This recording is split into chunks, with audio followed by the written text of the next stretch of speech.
हमारा आज का टॉपिक ग्रहण से संबंधित है। ये ज्योग्राफी का एक बहुत ही महत्वपूर्ण टॉपिक है और ग्रहण क्या होता है इसको सामान्य रूप से समझ लीजिए। किसी भी खगोलीय पिंड का अंधकारमय हो जाना ग्रहण कहलाता है। सूर्य जो है वो स्वयं अपने प्रकाश से प्रकाशित है और एक बड़ा आकाशीय पिंड है। चंद्रमा और पृथ्वी दोनों ही सूर्य से प्रकाश प्राप्त करते हैं। वैसे तो चंद्रमा पूर्णिमा के दिन साधारणतः पूरा दिखाई देता है, परंतु वर्ष में कभी कभी सूर्य अमावस्या के दिन और चंद्रमा पूर्णिमा की रात को अंधकार से आंशिक या पार्शियल रूप से या पूर्ण रूप से ढके दिखाई देते हैं। तो ऐसी स्थिति को, जब ये अंधकारमय हो जाते हैं तो ऐसी स्थिति को ग्रहण कहते हैं। अब ये समझ लीजिए कि ग्रहण होने के लिए ग्रहों की कौन कौन सी स्थिति होना आवश्यक है।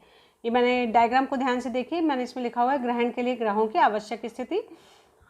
जब ग्रहण की स्थिति कब बनती है? जब सूर्य, पृथ्वी और चंद्रमा तीनों एक सरल रेखा में होते हैं या एक सीधी रेखा में आ जाते हैं। तो इस स्थिति को हम युति, वियुति या कंजंक्शन या सिजगी कहते हैं, जिसमें जो ये युति है वो सूर्य ग्रहण की स्थिति में और जो वियुति है वो चंद्र ग्रहण की स्थिति में बनते हैं। मतलब ग्रहण का सीधा सा अर्थ अगर हम समझें तो इसे इस प्रकार कह सकते हैं कि यदि किसी एक प्रकाश बिंदु से मुक्त होने वाले प्रकाश के मार्ग में कोई वस्तु आ जाती है तो उससे एक छाया बनती है। सूर्य से प्रकाश निकल रहा है, उसके बीच में चंद्रमा आ गया और उसकी छाया पृथ्वी के ऊपर पड़ने लगी तो ग्रहण की स्थिति निर्मित हो जाएगी। और जो ये छाया जो पड़ती है जिस वस्तु की, या जैसे चंद्रमा की छाया अगर हम कह रहे हैं पृथ्वी पर पड़ती है तो वो तीन तरह से पड़ती है। आइए उसको समझ लेते हैं हम। जो पहली छाया है उसको हम कहते हैं अम्ब्रा, मतलब प्रच्छाया, पेनुम्ब्रा उपछाया और एंट्रुम्ब्रा। ये तीनों क्या है इसको हम डायग्राम में समझ लेते हैं। अम्ब्रा जो है उसको हिंदी में प्रच्छाया कहते हैं और प्रच्छाया के अंतर्गत किसी भी स्थान से देखने पर प्रकाश स्रोत ढका हुआ दिखाई देता है। मतलब सबसे अंधेरे वाला हिस्सा जहाँ पर लाइट सोर्स से निकलने वाला किसी भी प्रकार का प्रकाश गुजर नहीं सकता है। और ये पूर्ण सूर्य ग्रहण के समय होता है। तो इसमें आप ये देख लीजिए, अगर चंद्रमा यहाँ पर है और सूर्य से निकलने वाला प्रकाश इस पे यहाँ पे आ रहा है और वो प्रकाश पृथ्वी तक नहीं पहुँच पा रहा है, तो जो सबसे अंधेरे वाला हिस्सा है ये, इसको हम कहेंगे अम्ब्रा। पेनुम्ब्रा के लिए क्या स्थिति होगी? अम्ब्रा के दोनों ओर ये देख लीजिए आप, जहाँ पर थोड़ी कम घनी छाया होती है, इसको हिंदी में हम उपछाया भी कहते हैं। और इस क्षेत्र में आंशिक रूप से प्रकाश होता है, मतलब पूर्ण रूप से तो अंधकारमय नहीं होता है, थोड़ा थोड़ा प्रकाश यहाँ पर उपलब्ध होता है। और इस हिस्से में लाइट सोर्स से निकलने वाली रोशनी का एक बहुत छोटा सा हिस्सा नज़र आता है।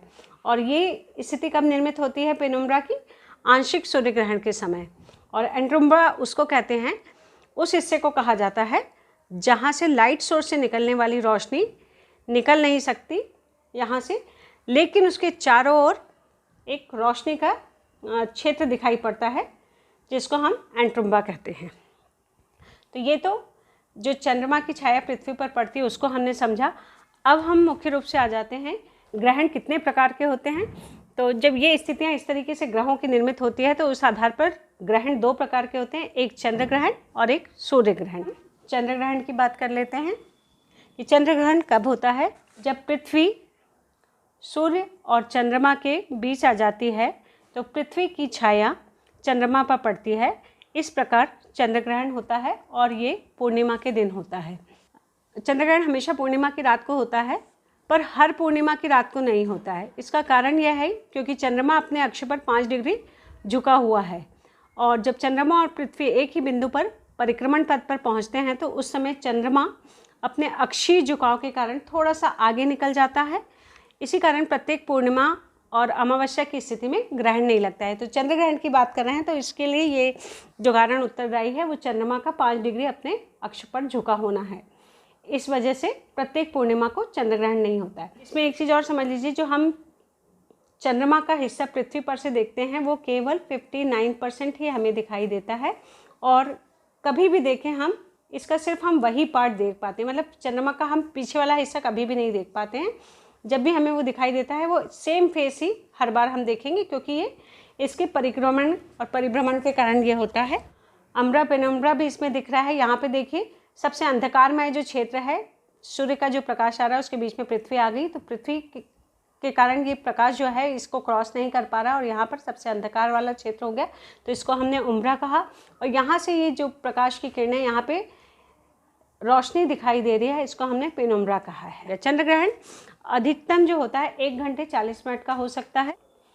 अब आइए हम सूर्य ग्रहण समझ लेते हैं। पूर्ण सूर्य ग्रहण की घटना कब घटित होती है इसको समझें। तो जब चंद्रमा पृथ्वी के काफ़ी करीब रहते हुए पृथ्वी और सूर्य के बीच में आ जाता है और चांद पूरी तरह से पृथ्वी को अपने छाया क्षेत्र में ले लेता है, जिसकी वजह से सूर्य की जो रोशनी है वो पृथ्वी तक नहीं पहुंच पाती और पृथ्वी पर अंधेरा छा जाता है। तो इस तरह जो बनने वाला ग्रहण होता है वो पूर्ण सूर्य ग्रहण कहलाता है, जो कि अभी 21 जून को हुआ था। इसमें भी आप समझ लीजिए, पेनुम्ब्रा और अम्ब्रा मैंने सब आपको चंद्र ग्रहण के समय समझा दिया है। वही इसमें ये पृथ्वी का परिभ्रमण पथ है। ये पृथ्वी जो है वो सूर्य का चक्कर लगा रही है और चंद्रमा पृथ्वी का चक्कर लगा रहा है। ये इसकी कक्षा है, इसका ऑर्बिटल देख लीजिए आप। ये अब हम देख लेते हैं कि सूर्य ग्रहण कितने प्रकार का होता है। तो सूर्य ग्रहण 4 तरीके का होता है।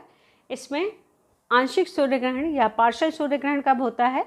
जब सूर्य व पृथ्वी के बीच चंद्रमा इस प्रकार आता है कि सूर्य का कुछ ही भाग धरती से दिखाई नहीं देता है, मतलब चांद सूरज के केवल कुछ हिस्से को अपनी छाया में ले पाता है। इससे सूर्य का कुछ भाग ग्रहण के प्रभाव में तथा कुछ भाग जो होता है वो ग्रहण से अछूता ही रहता है। इस तरह के ग्रहण को हम आंशिक सूर्य ग्रहण कहते हैं। सूर्य ग्रहण सदैव अमावस्या के दिन होता है, परंतु प्रत्येक अमावस्या को नहीं होता है, क्योंकि पृथ्वी एवं चंद्रमा के कक्ष तलों में झुकाव के कारण सूर्य ग्रहण उसी अमावस्या को होता है जिस अमावस्या को चंद्रमा पृथ्वी के कक्षातल में आ जाता है। ये पृथ्वी का परिभ्रमण पथ है और ये चंद्रमा का परिभ्रमण पथ है। जब चंद्रमा सूर्य को पूरी तरह ढक लेता है, ये वाला जो हम देख रहे हैं डायग्राम में, तो इसे हम पूर्ण सूर्य ग्रहण कहते हैं। परंतु जब चंद्रमा सूर्य का कुछ भाग ही ढक पाता है तो इसको हम आंशिक सूर्य ग्रहण कहते हैं। सूर्य ग्रहण की अवधि में जब सूर्य एक चमकती हुई अंगूठी के रूप में दिखाई पड़ता है, अगर मान लीजिए यहाँ पर धरती से अगर हम सूर्य को देखें और वो बीच में, तो चंद्रमा की वजह से वो पूरा ढका हुआ दिख रहा है और उसके आसपास का भाग ही चमकता हुआ दिखाई दे रहा है। जब ये सूर्य चमकती हुई अंगूठी के रूप में दिखाई देता है तो इसको हम डायमंड रिंग कहते हैं। पूर्ण सूर्य ग्रहण जो होता है वो अधिकतम 7 मिनट 40 सेकंड का होता है। एक कैलेंडर वर्ष में सूर्य ग्रहण और चंद्र ग्रहण दोनों को मिलाकर अधिकतम 7 ग्रहण हो सकते हैं तथा सूर्य ग्रहण की घटना वर्ष में कम से कम 2 बार, अधिकतम जो है वो 5 बार तक हो सकती है। साउथ और नॉर्थ पोल से अगर हम ग्रहण देखें तो सिर्फ पार्शियल ग्रहण ही दिखता है। अगर एक ही ऑर्बिटल प्लेन में रहते हुए चंद्रमा का ऑर्बिट एकदम सर्कुलर होता, जो कि सर्कुलर नहीं है, और पृथ्वी की जो दूरी है वो चंद्रमा से थोड़ी और कम होती, तो हर अमावस्या के समय एक टोटल ग्रहण दिखाई देता। लेकिन चंद्रमा का जो ऑर्बिट है वो एलिप्टिकल होता है और चंद्रमा पृथ्वी के ऑर्बिट की तरफ 5 डिग्री झुका हुआ होता है, जिसके कारण साल में केवल 2 से 5 बार ही सूर्य ग्रहण होता है।